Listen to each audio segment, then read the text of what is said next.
My name is Mike Toth. I'm a graphic designer and screen printer, and this is my studio that is called Alleyway Screen Print. The history of building out the studio is a long time coming. I was set up, we've been here in Kenwood for more than 10 years now, and I took up a little corner of the house with my printmaking equipment, and that little corner expanded and expanded and expanded until there was things hiding in almost every room and every closet. And it came time to have a dedicated space, and no better place to have it than right at home.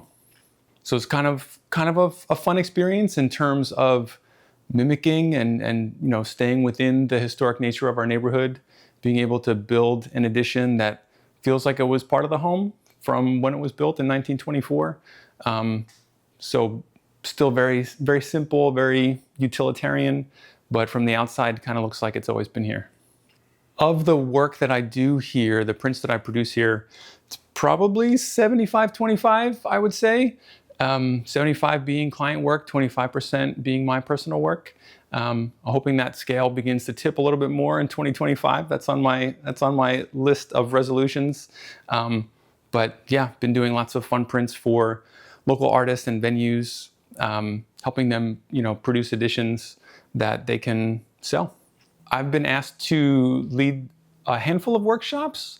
I've led workshops for Pinellas County art teachers a couple of times in the past 2 years. I've done a presentation for students at Johns Hopkins Middle School, the Magnet Art School. So that was a lot of fun last year. I'll be presenting a workshop for St. Pete High in a couple of weeks for their art program, so that should be fun too. Must-have items for a screen printing studio are screens. I mean, that's kind of the name of the game.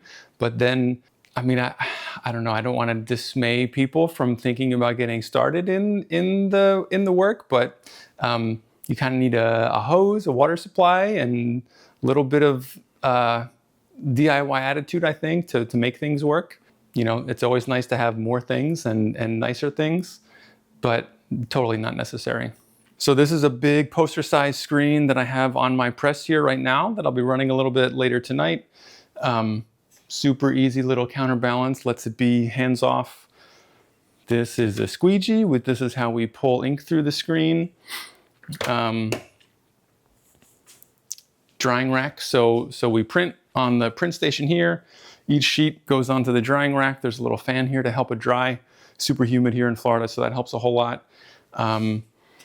And then, what else? This is kind of hidden, but this is my homemade exposure unit. So this is ultraviolet lights under here that expose the screens.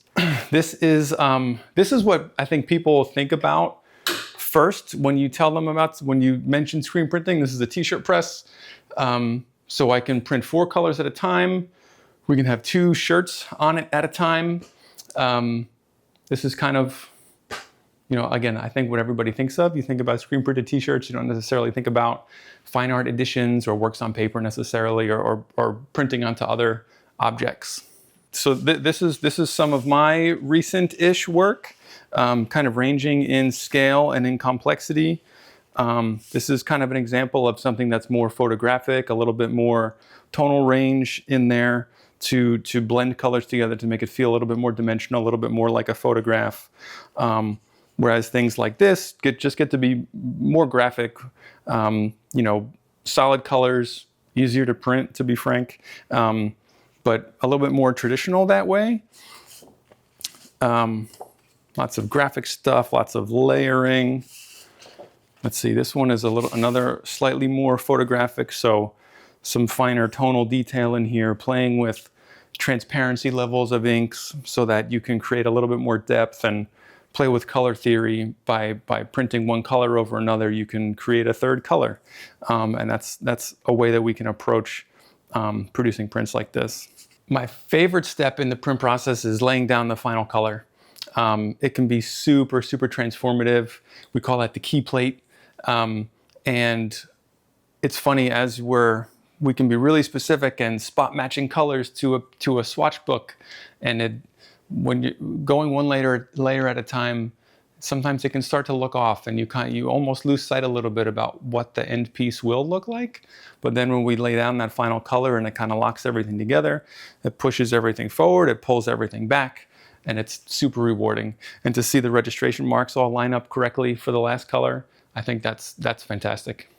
If I had to describe how I gauge whether an idea is good enough or not, it has to feel relevant in the moment to me. I think it has to feel like something that I want to spend the time with.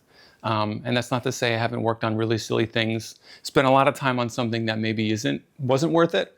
But I think you have to work through some of those bad ideas to get to the good ideas, right? So that's kind of the start of it. And just thinking a little bit more about, I wouldn't produce something if it didn't mean something to me, if it didn't have some kind of connection or underlying theme that I believe in. But also try to think about, I don't want to say outwardly that I'm trying to make things that people will like. I just kind of hope that there's people the same state of mind as I am that might like it too.